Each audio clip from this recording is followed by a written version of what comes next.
Number ছাত্ৰ-ছাত্ৰীসকল FI ক্লাছলৈ তোমালোকক ওয়েলকাম জনাইছো। আজি আমি আলোচনা কৰিম এই ভিডিঅ'টোত 2022 চনৰ ফিজিক্সৰ 3 নম্বৰ আৰু 4 নম্বৰ প্ৰশ্নৰ উত্তৰসমূহ। ইয়াৰ আগৰ ভিডিঅ'টোত আমি 1 নম্বৰ আৰু 2 নম্বৰ প্ৰশ্নৰ উত্তৰসমূহ আলোচনা কৰিছো। এইটো পাৰ্ট 1 বুলি লিখা আছে। এই ভিডিঅ'টো তোমালোকৰ পাৰ্ট 2। মই থাম্বনেলত লিখি থৈ দিছো, তোমালোকে মন কৰিছা চাগে আগন্তুক পৰীক্ষাৰ বাবে 100% কমন। তাৰ মানে এই কাৰণে লিখিছো যে তোমালোকে যদি 2018, 20 আৰু 22 চনৰ ফিজিক্সৰ পেপাৰ এখন এই তিনিখন পেপাৰ 100% যদি ক্লিয়াৰ কৰি চাই যোৱা তোমালোকে নিশ্চয় ইয়াৰ পৰাই 70 ৰ ভিতৰত 50 নম্বৰ কমন পাবা 100% এইটো। আৰু যিসকলে ফিজিক্সত ভয় লাগি আছে যে ফিজিক্সৰ পৰীক্ষা কেনেকুৱা হ'ব, কি পঢ়িম, কেনেকৈ পঢ়িম, গতিকে তেওঁলোকক বিশেষকৈ কৈছোঁ যে এই পেপাৰখন তোমালোকে 100% সলভ কৰি চাই যোৱা আৰু চেণ্টাৰৰ পৰা হাইমুখে পৰীক্ষা দি ওলাই আহিব পাৰিবা। গতিকে তোমালোকে ভিডিঅ'কেইটা চোৱাৰ বাবে মোৰ চেনেলটো ছাবস্ক্ৰাইব কৰিবা। লগতে তলত মই ডেছক্ৰিপশ্যনত লিংককেইটা দি থৈছোঁ 2018 আৰু 20 চনৰ প্ৰশ্নসমূহ য'ত আমি আলোচনা কৰিছোঁ তাৰে লিংক দি দিছোঁ। গতিকে তোমালোকে চেনেলটো ছাবস্ক্ৰাইব কৰিলে সেই লিংকবোৰ খুলিলে তোমালোকে ভিডিঅ'কেইটা চাই যাব পাৰিবা আৰু চেণ্টাৰৰ পৰা নিঃসন্দেহে হাইমুখে ওলাই আহিব পাৰিবা। আছো আমি আৰম্ভ কৰোঁ আজিৰ এই ভিডিঅ'টো। চোৱা 3 নম্বৰত প্ৰথমটো দিছে establish any one equation from the following. তলত দিয়া যিকোনো এটা সমীকৰণ সাব্যস্ত কৰা। আমাৰ ইয়াত দুটা গতি বিষয়ক গতিৰ সূত্ৰ দুটা দিয়া আছে, এটা ওলাব দিছে আমাৰ। এইটো আমাৰ কলনগণিত ব্যৱহাৰ কৰি দিলে আহি যাব। আমি এইটো শিকাইছোঁ না। ইয়াৰ লগত আৰু এটা দিছে চোৱা establish a relation between linear acceleration a and angular relation alpha. ৰৈখিক ত্বৰণ এ আৰু কৌণিক ত্বৰণ আলফাৰ মাজত এটা সম্বন্ধ স্থাপন কৰা। এইটো আমি আগৰ ইয়াৰ 2020 চনৰ প্ৰশ্নখন আলোচনা কৰোঁতে তাতে আমি এইটো ধুনীয়াকৈ মই কৰি দিছোঁ। গতিকে আজি আৰু নকৰোঁ এইটো। নেক্সট বি নম্বৰ কুৱেশ্যন দিছে find out expression either for time of flight or maximum height of an object in an incline projection. আনত প্ৰক্ষেপত বস্তু এটাৰ উৰণকাল বা লাভ কৰা সৰ্বোচ্চ উচ্চতাৰ যিকোনো এটাৰ প্ৰকাশ ৰাখি লোৱা। এই প্ৰশ্নটো আমি কি কৰিছোঁ 2020 চনৰ এইটো 5 নম্বৰ কুৱেশ্যনত আহিছিলে। গতিকে তাতে আমি আলোচনা কৰিছোঁ এইটো ধুনীয়াকৈ। গতিকে সেইটো ভিডিঅ' চালে তোমালোকে এই প্ৰশ্নটোৰ উত্তৰ লিখিব পাৰিবা। তোমালোকে চাগে গমেই পাইছা যে মই এইমাত্ৰ যিখিনি কথা তোমালোক আগতে কৈ ল'লোঁ যে 2018 চনত যিখিনি আহিছিল 20 চনতো প্ৰায় সেইখিনিয়ে। গতিকে আমি দুটা ডাইৰেক্ট 3টা প্ৰশ্ন আমি কমন পালোঁৱেই। গতিকে তোমালোকৰ 2024 চনতো নিশ্চয় এই 3খন পেপাৰৰ পৰাই তোমালোকৰ প্ৰশ্নখিনি আহিব। ঠিক তেনেদৰে চি নম্বৰটো চোৱা। এইটো তোমাৰ student prove the law of conservation of momentum ভৰবেগৰ সংৰক্ষণটো এইটো লিখি প্ৰমাণ কৰা। এইটো আমি ৰাত কৰিছোঁ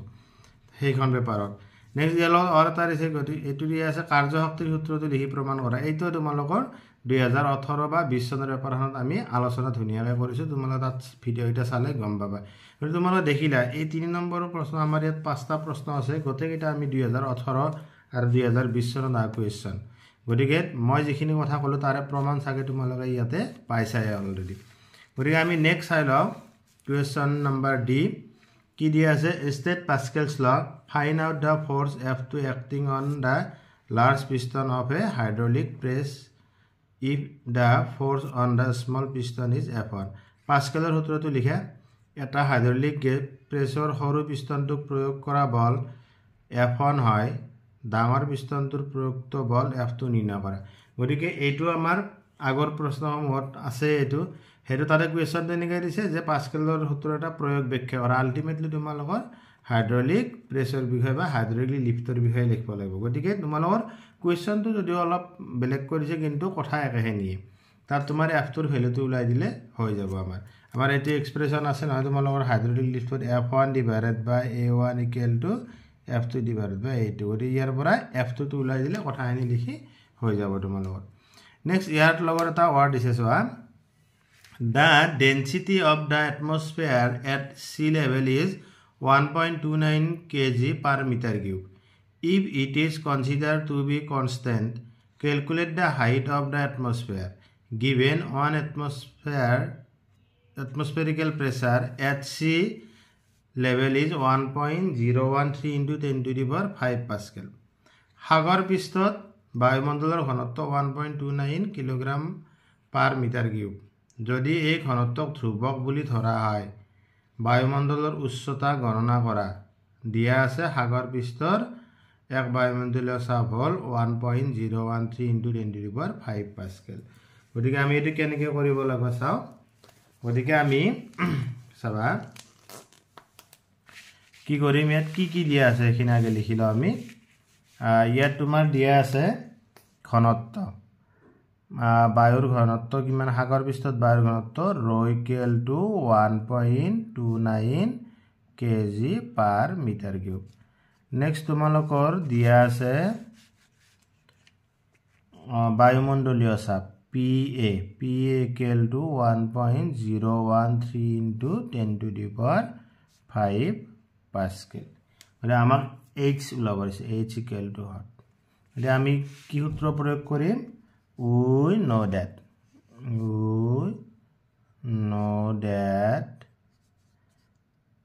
PA = ρgh ইয়াৰ পৰা তুমি যদি h এৰ ভ্যালুটো লাগি হ'ব PA /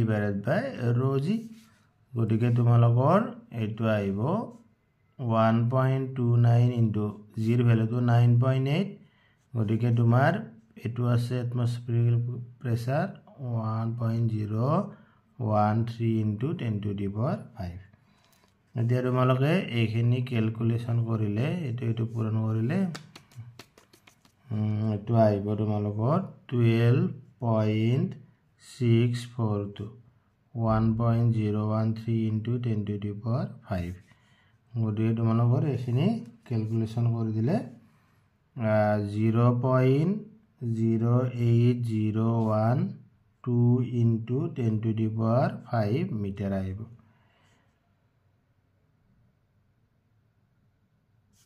আৰ এইটুক আমি কি লিখিব পাৰো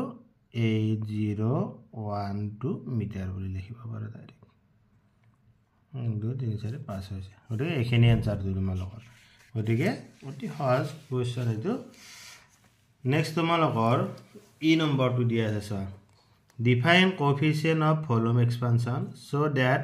it is equal to 3 times the coefficient of linear expansion আয়তন প্রসারণ গুণাঙ্কৰ সংজ্ঞা দি দেখুৱা যে ই দৈৰ্ঘ্য প্ৰসাৰণ গুণাঙ্কৰ 3 গুণ এইটো আমি 2020 চনৰ পঢ়াত কৰিছো তোমালোকে যদি ভিডিওটো চাইছা নিশ্চয় গমে পাইছা ইয়াৰ লগত আৰু এটা দিয়া আছে defining coefficient of surface expansion so that it is equal to 2 times of coefficient of linear expansion ক্ষেত্ৰ প্ৰসাৰণ গুণাঙ্কৰ সংজ্ঞা দি দেখুৱা যে ই দৈৰ্ঘ্য প্ৰসাৰণ গুণাঙ্কৰ দুগুণ গতিকে আমাৰ একে ধৰণৰ প্ৰশ্ন গতিকে আমি ক্ষেত্ৰ প্ৰসাৰণ গুণাঙ্কৰ ফৰ্মুলাটো কি আছিল যে তোমালোকৰ একক ক্ষেত্ৰৰ তোমাৰ কালি বৃদ্ধি কৰিবৰ বাবে যিখিনি তোমালোকৰ তাপৰ প্ৰয়োজন হয় হেতুকে তোমাৰ কি বুলি কোৱা হয় ক্ষেত্ৰ প্ৰসাৰণ গুণাঙ্ক বুলি কোৱা হয় তাৰ মানে বা একক উষ্ণতাৰ পৰিৱৰ্তন এনেকৈ লিখিব পাৰা একক উষ্ণতাৰ বৃদ্ধি ঘটিলে কোনো এখন পৃষ্ঠৰ কালিৰ ক্ষেত্ৰৰ বৃদ্ধি কি বুলি কোৱা হয় ক্ষেত্ৰ প্ৰসাৰণ গুণাঙ্ক বুলি কোৱা হয় এই প্ৰশ্নটো চোৱা এইটো মই অলপ লিখিছো যেহেতু দীঘলীয়া প্ৰশ্ন গতিকে মই বুজাই দিছো তোমালোকক চোৱা আমি কি ধৰিছো যে A দৈৰ্ঘ্য আৰু B প্ৰস্থচ্ছেদৰ আয়তাকাৰ পাত এখনৰ ডেল্টা টি উষ্ণতা বৃদ্ধিৰ ফলত ডেল্টা A আৰু ডেল্টা B ক্ৰমে দৈৰ্ঘ্য আৰু প্ৰস্থৰ প্ৰসাৰণ ঘটে ফলত পাতখনৰ কালি ডেল্টা A বৃদ্ধি হয় ইয়াত চোৱা আমি এইটো কৰা আয়তাকাৰ পাত এখন লৈছো ইয়াৰ দৈৰ্ঘ্য A প্ৰস্থ B যেতিয়া তাপ দিলো ইয়াৰ প্ৰস্থ ডেল্টা A বৃদ্ধি হৈছে ডেল্টা B বৃদ্ধি হৈছে আৰু তোমাৰ দৈৰ্ঘ্য বৃদ্ধি হৈছে ডেল্টা A বৃদ্ধি হৈ ইয়াৰ কি হৈছে ইয়ালৈকে প্ৰসাৰণ ঘটিছে এতিয়া তোমালোকে চোৱা ইয়াত আমাৰ বৃদ্ধি হোৱা যিখিনি ঠাইৰ কালি হেতু আমাৰ তিনিটা ভাগত ভাগ আছে এটা এইখিনি আমি ডেল্টা A বুলি দিছো এটা এইখিনি এটো আমি ডেল্টা A2 3 বুলি দিছো সৰি এটো A2 ডেল্টা A2 সৰি এটো A2 এটো ডেল্টা A2 এইখিনি আৰু ডেল্টা A3 এতিয়া চাবা আমাৰ ডেল্টা A মানে কি alpha L A delta T আৰু ডেল্টা B মানে alpha L B delta D এটো আমাৰ কৰপৰা আহিছে এটো আমাৰ তোমালোক জানা alpha L = delta L divided by L 1 by delta t গতিকে এই ৰিলেশ্যনটোৰ পৰা এইখিনি হৈছে আমাৰ দৈৰ্ঘ্য বৃদ্ধিটো এনেকৈ লিখিব পাৰোঁ এতিয়া চিত্ৰৰ পৰা চোৱা আমাৰ গোটেই পাঠখনৰ যিখিনি কালি বৃদ্ধি হৈছে সেইখিনি আমাৰ তিনি ভাগত হৈছে এটা delta a1 delta a2 delta a3 তাৰ মানে আমি এনেকৈ লিখিব পাৰোঁ যে চিত্ৰৰ পৰা পাঠখনৰ কালিৰ বৃদ্ধি ডেল্টা a ইকুৱেল টু তিনিটা প্লাছ কৰি দিলোঁ এতিয়া চোৱা ডেল্টা a1 ৰ কালিখিনি কি হ'ব আমাৰ চোৱা ডেল্টা a1 এইখিনি যে এই এৰিয়াখিনি হৈছে তোমালোকৰ এইখিনি এৰিয়াৰ প্ৰস্থ ডেল্টা বি আৰু দৈৰ্ঘ্য তোমাৰ এ সেইকাৰণে আমি ইয়াত কি লিখিছোঁ এ ইনটু ডেল্টা বি কালিটো ঠিক তেনেদৰে এইখিনি এৰিয়াৰ দৈৰ্ঘ্য আছে ডেল্টা এ প্ৰস্থ আছে ডেল্টা বি গতিকে কালিটো হ'ব তোমাৰ এইটো তোমাৰ ডেল্টা বি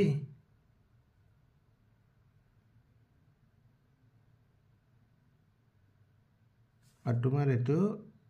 এইখিনি 3 ঠিক আছে এইটো তাৰপিছত ইয়াত আছে ডেল্টা 3 এইখিনি ডেল্টা এ এইখিনি ডেল্টা বি গতিকে আমি তিনিটা পূৰণ কৰি লিখি দিলোঁ গতিকে এতিয়া চোৱা আমি এইখিনি সিম্পল ক্যালকুলেশন কৰিছোঁ ডেল্টা বিৰ ঠাইত এইখিনি বহাই দিছোঁ ডেল্টা এৰ ঠাইত এইখিনি বহাই দিছোঁ গোটেইটা ইকুৱেশ্যনত দিয়াৰ পিছত আমি এই ইকুৱেশ্যনটো কি পালোঁ A B alpha L delta t plus AB alpha L delta t plus alpha L square AB delta t square এতিয়া চোৱা এই দুটা টাৰ্ম একে আছে গতিকে 2AB alpha L delta t যেহেতু আমাৰ alpha L ৰ ভ্যালুটো দৈৰ্ঘ্য প্ৰসাৰণ গুণাঙ্কৰ ভ্যালুটো নিচে কম আমি এই টাৰ্মটো কি কৰিব পাৰো উপেক্ষা কৰি দিব পাৰো নাইকিয়া বুলি ধৰিব পাৰো গতিকে আমাৰ অকল এইখিনি থাকিল গতিকে ইয়াৰ পৰা আমাৰ চোৱা a into b মানে কি আমাৰ অৰিজিনাল যেটো কালি আছিল পাঠখনৰ হেইটো হেকাৰণে ক্যাপিটাল এ লিখি দিলো এতিয়া চোৱা ইয়াৰ পৰা আমি যদি 2 আলফা 2 ইয়াত ৰাখি a2 এই সাইডে আনিলো ডেল্টা টো এই সাইডে দিলে এইখিনি মানে তোমালোকৰ কি ক্ষেত্ৰ প্ৰসাৰণ গুণাঙ্ক গতিকে এটো আলফা আছে গতিকে ULFA is equal to 2 ULFA l গতিকে এইখিনি কৰি দিলে তোমালোকৰ হৈ গল ধুনিয়াকৈ গতিকে এনেকৈ কৰিব লাগিব এইটো নিশ্চয় বুজি পাইছা তোমালোকে তাৰ পিছত আমাৰ নেক্সট প্ৰশ্ন কি আছে চাবা next F number question to us so that in a isothermal process the amount of organ is W equal to mu RT ln V2 by V1 देखो आज সমষ্টি প্ৰক্ৰিয়াৰ সম্পাদন কৰা কাৰ্যৰ পৰিমাণ হল W equal to mu RT log V2 by V1 গতিকে এটো দেখাবা দিছে এটো ডাইৰেক্ট কোৱেশ্চন তোমালোকৰ গতিকে এটো কেনেকৈ কৰিব লাগিব তোমালোকৰ চোৱা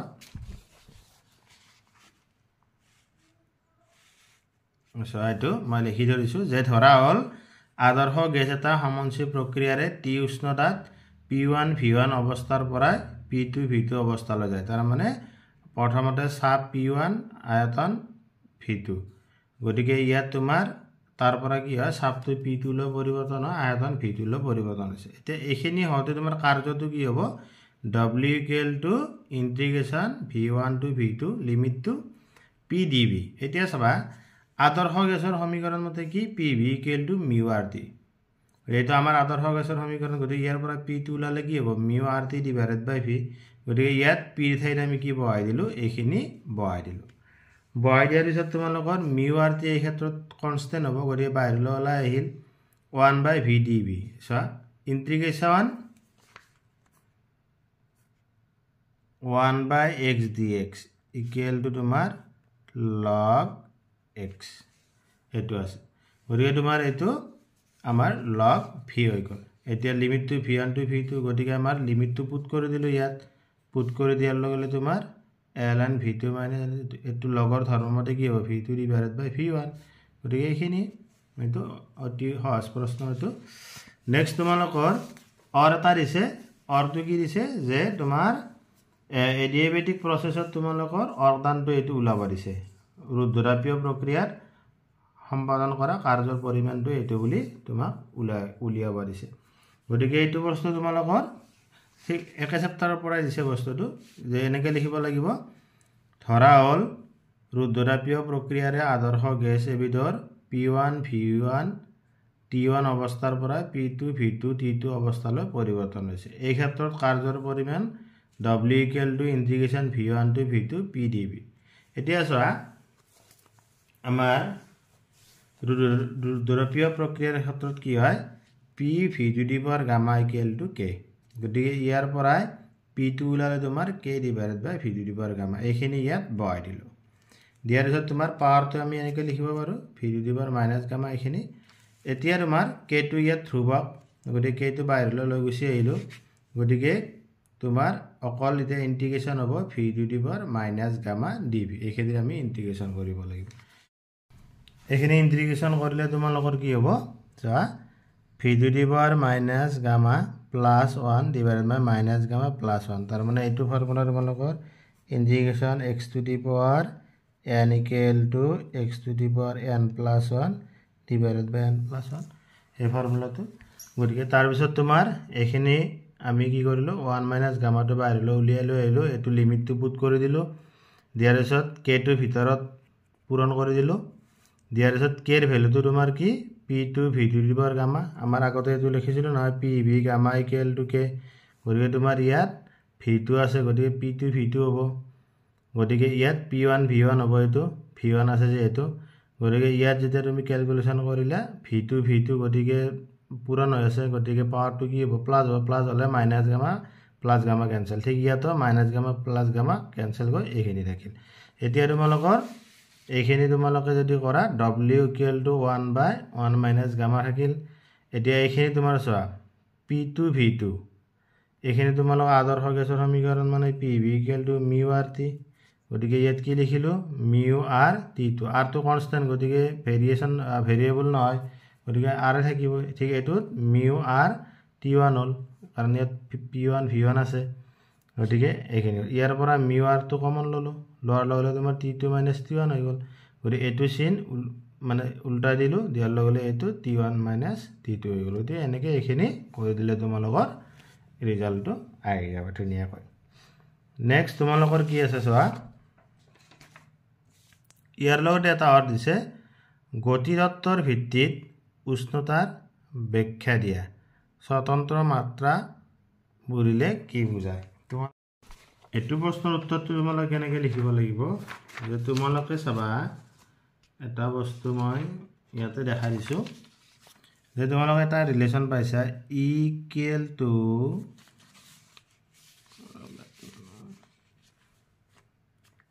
ইয়াতে লিখে = 3/2 kT এইটো ৰিলেশ্যন মনত আছে গতিকে ইয়াৰ এইখিনি বস্তু ধ্ৰুৱক গতিকে E proportional to T তাৰ মানে কি যে গেছৰ অণুৰ গতিশক্তি তাৰ উষ্ণতাৰ ওপৰত নিৰ্ভৰ কৰে আৰু এইটো কি ডাইৰেক্ট সমানুপাতিক হয় আৰু ইয়াত তোমাৰ কি হয় যেহেতু আমাৰ গেছৰ অণুৰ মাজত কোনো ধৰণৰ আকৰ্ষণ বা বিকৰ্ষণ বল নাথাকে আদৰ্শ গেছবিলাকৰ গতিকে তোমালোকৰ কি হয় স্থিতি শক্তিটো শূন্য হৈ যায় গতিকে তোমালোকে এনেকৈ অলপ কথা তোমালোকে লিখি দিলে হৈ গ'ল মই কি লিখিব লাগে সেইখিনি ধুনীয়াকৈ তোমালোকক দি দিম ইয়াত নেক্সট কুৱেশ্যনটো তোমালোকৰ দিয়া আছে যে A আৰু B ভেক্টৰ দুটা আছে সিহঁতৰ লব্ধ ভেক্টৰৰ মান আৰু মানটো ওলাব দিছে মান আৰু সিহঁতৰ মাজৰ থিটাৰ সহায়ত প্ৰকাশ কৰিব দিছে এইটো আমি আগৰ পেপাৰবিলাকতো পাইছোঁ মই কৈছোঁৱে আগতে গতিকে তোমালোকে নিজে গম পাই আছা কথাখিনি নেক্সট ইয়াত অলপ কি দিছে আৰু কি চৰ্তত ভেক্টৰ দুটাৰ লব্ধ ভেক্টৰৰ মান সৰ্বোচ্চ আৰু সৰ্বনিম্ন হ'ব এতিয়া চাবা আমাৰ লব্ধ ভেক্টৰৰ যিটো প্ৰকাশ ৰাখি আছে তোমাৰ r = √a² + b² + twice ab cos θ বুঝছে এতিয়া চোৱা যদি ইয়াত আমাৰ cos θ = 1 হয় তাৰ মানে তোমাৰ cos θ = 1 হোৱাৰ লগে লগে r = √a² + b² + twice ab তাৰ মানে এইটো আলটিমেটলি কি হ'ল a plus b whole square গতিকে a plus b হ'ব তাৰ মানে এইটো মান তোমাৰ সৰ্বোচ্চ হ'ব কিন্তু এতিয়া যা cos theta equal to 1 কেতিয়া হ'ব যদি থিটাৰ মান কি হ'ব cos theta তোমাৰ 0 ডিগ্ৰী হলে cos 0 ডিগ্ৰী আমাৰ কি 1 গতিকে থিটাৰ মানটো কি হ'ল 0 ডিগ্ৰী হ'ল ইয়া থিটাৰ মান 0 ডিগ্ৰী মানে কি তাৰ মানে হৈছে তোমাৰ যে ভেক্টৰ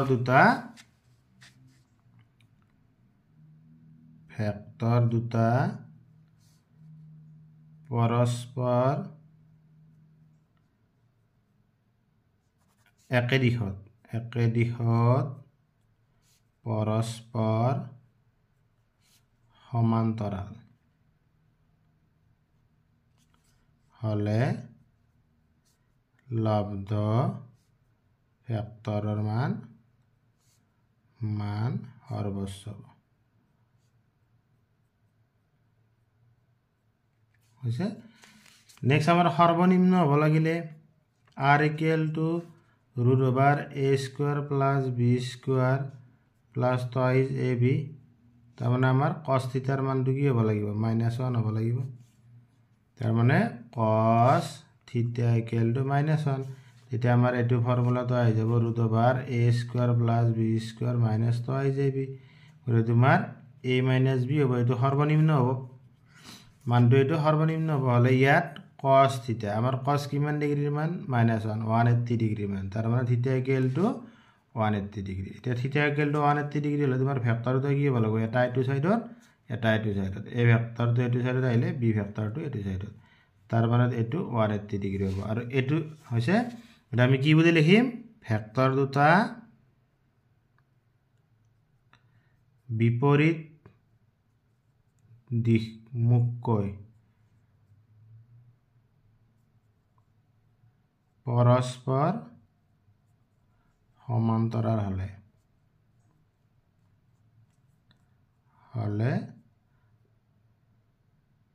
লব্ধ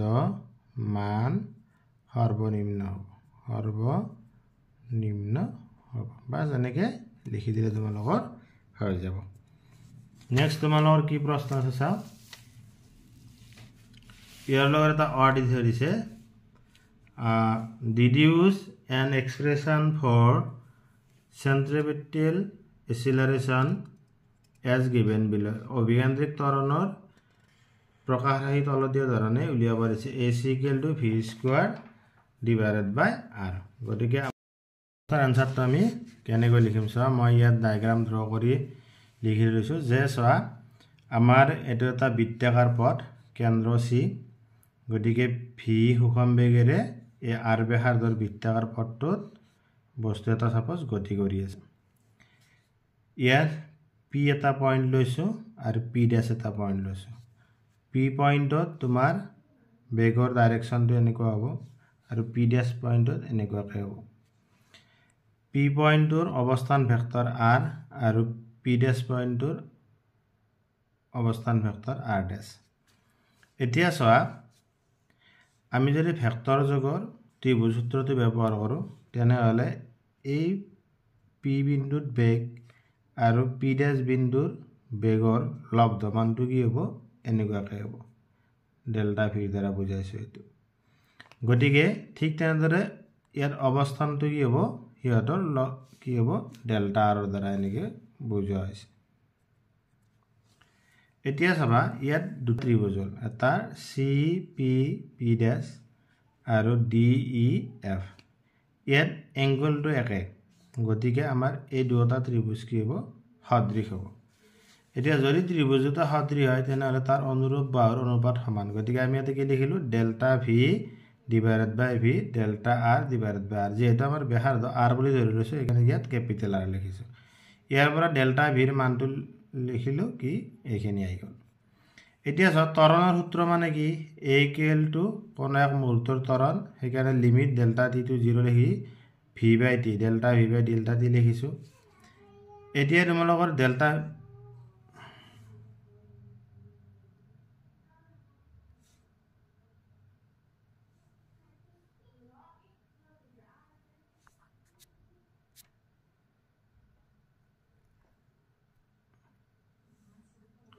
এতিয়া চোৱা অলপ কিবা প্ৰব্লেম দিছিলে তেতিয়া এটো আমাৰ এইখিনিৰ ভ্যালুটো আমাৰ ডেল্টা ভিৰ ভ্যালুটো ইয়াত পুট কৰি দিলো চোৱা v into delta r by r 1 by delta এটো থাকি যাব ইয়াত গতিকে ইয়াৰ পৰা v by r টো আমি বাইৰ তুলালো delta r by delta t এতিয়া আমাৰ তৰণটো কি হ'ল এইখিনি হৈ গ'ল গতিকে 1 নম্বৰ দিছিলো এতিয়া চোৱা ইয়াত লিখা আছে যে ডেল্টা টিৰ মান কম হলে ডেল্টা থিটাও কম হ'ব এই ক্ষেত্ৰত p ডেছৰ আসন্ন মান হ'ব delta r equal to v into delta t তাৰ মানে কি কৈছে তোমাৰ যদি এই সময়খিনি এই p ৰ পৰা p ডেছলৈ যোৱা সময়খিনি যদি নিচে কম হৈ যায় তেতিয়া এই থিটাৰ মানটো কম হৈ যাব থিটাৰ মানটো কম হৈ গলে এই বস্তুটো এই p বিন্দুৰ নিচে ওচৰলৈ আহিব আহিলে তোমাৰ এই বক্ৰৰেখাটো নাথাকে সিধা হৈ যায় তাৰ মানে আমি এনেকুৱাকৈ যদি চাপটো হয় তেতিয়া এইখিনি যিমান হ'ব এই সিধাকে যিমান হ'ব এইখিনিও সিমানে প্ৰায় হ'ব সেইকাৰণে এটো কি লিখিলো ডেল্টা r মানটো কি লিখিলো v ইনটু ডেল্টা t তাৰ মানে বেগ পুৰাণ সময় গতিকে আমাৰ ইয়াৰ পৰা ডেল্টা r বা delta t equal to v গতিকে আমি ইয়াৰ যদি লিমিট বহাই দিও লিমিট বহাই দিলে delta r by delta t equal to v হৈ যাব এতিয়া ইকুৱেশ্যন 1 ত তুমি এইখিনি বস্তু বহাই দিয়া দিয়াৰ লগে তোমাৰ ইকুৱেশ্যন 1 ত a equal to v by r into v হ'ল v into v v square অভিযান্ত্ৰিক বল কাৰণে তোমাৰ ac লিখা আছে ac equal to v square by r এইখিনি লিখি দিলে তোমালোকৰ হৈ যাব এইটো বস্তু নেক্সট প্ৰশ্নটো তোমালোকক দিয়া আছে state and prove the principle of conservation of mechanical energy যান্ত্ৰিক শক্তিৰ ৰক্ষণশীলতাৰ সূত্ৰটো লিখি প্ৰমাণ কৰা প্ৰথম কথা হ'ল যান্ত্ৰিক শক্তিৰ ৰক্ষণশীলতাৰ সূত্ৰটো কি যে যান্ত্ৰিক শক্তিৰ ৰক্ষণশীলতাৰ সূত্ৰটো হৈছে কি কোনো এটা বস্তুৰ ওপৰত একমাত্ৰ সংৰক্ষণশীল বলে ক্ৰিয়া কৰিলে বস্তুটোৰ মুঠ যান্ত্ৰিক শক্তি একে থাকে এইটোৱে তোমাৰ যান্ত্ৰিক শক্তিৰ ৰক্ষণশীলতাৰ সূত্ৰ গতিকে ইয়াক প্ৰমাণ কেনেকৈ লিখিব লাগিব যে আমাৰ এটো তোমালোকৰ এনসাৰ দি কিতাপখনত কৰা আছে একদম সিম্পল তোমালোক মই এনে কৰি দেখাই দিছো যে আমাৰ কাৰ্যশক্তিৰ যেটো উপপাদ্য আছে সেই উপপাদ্য মতে কি change of kinetic energy equal to fx into delta x next তোমাৰ বল সংৰক্ষণশীল যদি হয় তেনেহলে তোমাৰ স্থিতি শক্তিৰ পৰিৱৰ্তন হ'ব স্থিতি শক্তিৰ পৰিৱৰ্তনটো minus delta v equal to fx into delta x এতিয়া যদি আমি এখিনি সেম আছে এক নম্বৰ দিলো দুই নম্বৰ দিলো 1 2 এই দুটা সমীকৰণৰ পৰা কি লিখিব আৰু delta k equal to minus delta v গতিকে delta k plus delta v equal two 0 তাৰ মানে তোমাৰ কি হ'ল যে যদি সংৰক্ষণশীল বল হয় তেনেহলে তোমাৰ মুঠ শক্তিটো কি হৈ থাকে একে হৈ থাকে নেক্সট প্ৰশ্ন দি আছে তোমালোকৰ চোৱা what do you mean by conservative force derive an expression for the potential energy of spring ৰক্ষণশীল বল বুলিলে কি বুজায় এডাল স্প্ৰিঙৰ স্থিতি শক্তিৰ প্ৰকাশ ৰাখি নিৰ্ণয় কৰা সো ৰক্ষণশীল বলটো কি আছিল যে কোনো বলে কোনো বস্তুৰ ওপৰত কৰা কাৰ্যৰ পৰিমাণ যদি বস্তুটোৰ আদি আৰু অন্তিম অৱস্থানৰ ওপৰত কেৱল নিৰ্ভৰ কৰে তেনেহলে তেনে বলক কি বুলি কোৱা হয় সংৰক্ষণশীল বা ৰক্ষণশীল বল বুলি কোৱা হয় এতিয়া স্প্ৰিং এডালৰ ক্ষেত্ৰত তোমাক কি কৰিব দিছে স্থিতি শক্তি প্ৰকাশ ৰাখিটো উলিয়াব দিছে তোমাক গতিকে এটো চাওছো কেনেকৈ কৰা যাব যে তোমালোকে সাপোজ ধৰি ললো যে আমাৰ স্প্ৰিং এডালৰ ক্ষেত্ৰত মই লিখি দিয়া নাই যে স্প্ৰিং এডালৰ ক্ষেত্ৰত সাপোজ এই স্প্ৰিং এডালত তোমাৰ ইয়াতে ভৰ দিলো দিয়াৰ ফলত ইয়াৰ কি হ'ব হৰণ ঘটিব সাপোজ ডেল্টা x হৰণ ঘটিল গতিকে আমাৰ এই ক্ষেত্ৰত কি হয় f equal to k into x এটো হৰণ x টো হৈছে তোমাৰ হৰণ এতিয়া চোৱা তোমাৰ যদি স্প্ৰিংৰ আমি অতিৰিক্ত প্ৰসাৰণ ঘটাব লাগে তেনেহলে আমি প্ৰথমতে ডেল্টা x হৰণ ঘটাবৰ বাবে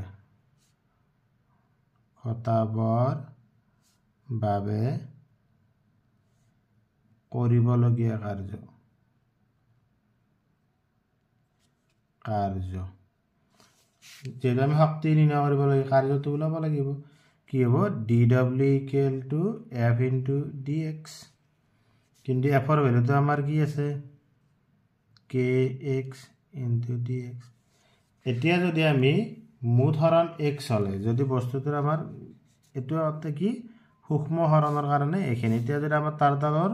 মূল স্প্ৰিংডালৰ মুঠ হৰণ কিমান হৈছে x হৈছে x হৰণ ঘটাবলৈ কৰিবলগীয়া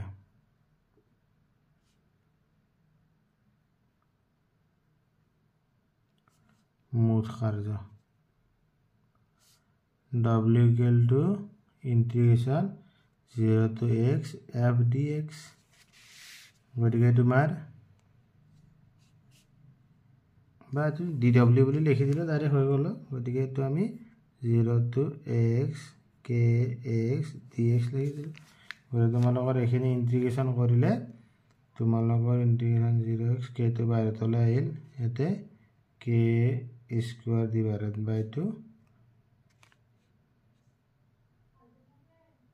তোমার আর লিমিট তো পুট করে দিও 0 to x গতিকে k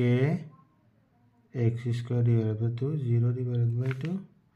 গতিকে তোমার কি হল 1 by 2 k x square w equal to গতিকে এই কার্য কি হয়ে থাকে স্প্রিং থেকে স্থিতি শক্তি হাফ k x স্কয়ার এখিনি কৰি দিলে তোমালোকৰ হৈ যাব নেক্সট তোমাৰ সি নম্বৰটো দিছে বাৰ্ণীৰ উপপাদ্যটো লিখি প্ৰমাণ কৰা এটো সকলোৱে পাৰিবা নেক্সট তোমাৰ দিছে তৰলৰ সান্দ্ৰতা কি সান্দ্ৰতা গুণাঙ্কৰ সংজ্ঞা ইয়াৰ একক লিখা ষ্টকৰ সূত্ৰটো গাণিতিক ৰূপটো লিখা প্ৰান্তীয় বেগৰ সংজ্ঞা এইবিলাক ডাইৰেক্ট প্ৰশ্ন তোমালোকৰ চোৱা নেক্সট প্ৰশ্নটো তোমালোকক কি দিয়া আছে গলনৰ লিনটাপ আৰু বাষ্পীভৱনৰ লিনটাপৰ সংজ্ঞা লিখা একক ভৰৰ এটুকুৰা বৰফত তাপ প্ৰয়োগ কৰি থকাত বৰফ টুকুৰা গলি বাষ্পলৈ পৰিৱৰ্তন হৈছে এনে হওঁতে প্ৰয়োগ কৰা তাপ আৰু উষ্ণতাৰ বৃদ্ধিৰ মাজৰ সম্পৰ্ক দেখুৱাই এটি পৰিষ্কাৰ চিত্ৰ অংকন কৰা প্ৰথম কৰা গলনৰ লিনটাপ কি চাবা গলনৰ লিনটাপ কি যে প্ৰতি একক ভৰৰ কঠিন পদাৰ্থক স্থিৰ উষ্ণতা আৰু চাপত জলীয় পদাৰ্থলৈ ৰূপান্তৰ কৰিবলৈ যিমানখিনি তাপৰ প্ৰয়োজন হয় তাক কি বুলি কোৱা হয় গলনৰ লিনটাপ আৰু বাষ্পীভৱনৰ লিনটাপ কি যে প্ৰতি একক ভৰৰ জলীয় পদাৰ্থক স্থিৰ উষ্ণতা আৰু চাপত বাষ্পীয় অৱস্থালৈ ৰূপান্তৰিত কৰিবলৈ যিমানখিনি তাপৰ প্ৰয়োজন হয় তাক কি বুলি কোৱা হয় বাষ্পীভৱনৰ লিনটাপ এতিয়া তোমালোকৰ যে বৰফ এটুকুৰা গলি তোমাৰ এটুকুৰা বৰফ তাপ প্ৰয়োগ কৰি থকাত বৰফ টুকুৰা গলি বাষ্পলৈ পৰিৱৰ্তন হৈছে এনে এটা তোমাৰ তাপ আৰু উষ্ণতাৰ বৃদ্ধিৰ এটা সম্পৰ্ক তোমালোক কি দেখা পাৰিছে লেখৰ অংকন কৰি দেখা পাৰিছে তোমালোকৰ এটো কিতাপত ধুনিয়াকৈ আছে 390 পেজত তোমালোকৰ এডাল গ্ৰাফ আছে এই গ্ৰাফডাল তোমালোকে ধুনিয়াকৈ অংকন কৰি দিলে হৈ যাব নেক্সট তোমালোকৰ অৰ দিয়া আছে যে তলৰ যিকোনো দুটাৰ ওপৰত চমু টকা লিখা পলায়ন বেগৰ ডেফিনেশনটো লিখিবা তাৰ যিটো এক্সপ্ৰেছন এটো ডিৰাইভ কৰিবা আৰু নম্বৰ কৈ আছে যেহেতু সৰল দলক গম পোৱা সৰল দলকৰ কাক কয় লিখিবা তাৰ দুৱাৰ পৰ্যায়কালৰ সূত্ৰটো উলিয়াই দিবা হৈ যাব কাৰ্নট ইঞ্জিন কি তাৰ এক্সপ্ৰেছন খিনি লিখিলে হৈ গল স্বৰ কম্পন কি ইয়াৰ ধৰ্মবিলাক লিখিলে হৈ যাব কহিকতা কি বুজিছে না কহিক নলীত আৰোহণ কৰা পানীৰ উচ্চতা কিমান হ'ব সেইখিনি লিখিলে হৈ যাব অৰুণাত কি ইয়াক কেনেকৈ হ্ৰাস কৰিব পাৰি এইখিনি বস্তু তোমালোকে ধুনিয়াকৈ লিখিলে হৈ যাব গতিকে এইখিনি আছিল আমাৰ 2022 চনৰ 3 নম্বৰ আৰু 4 নম্বৰৰ প্ৰশ্নৰ উত্তৰ গতিকে তোমালোকে গমে পালা যে 22 চনত 2018 আৰু 20 চনৰ প্ৰায়খিনি কোৱেশ্যনে 22 চনত কমন আহিছে গতিকে তোমালোকে 2024ত পৰীক্ষা দিবা গতিকে 2024ত পৰীক্ষা দিলে তোমালোকৰ 18 20 আৰু 22ৰ পেপাৰখিনি যদি ভালদৰে চোৱা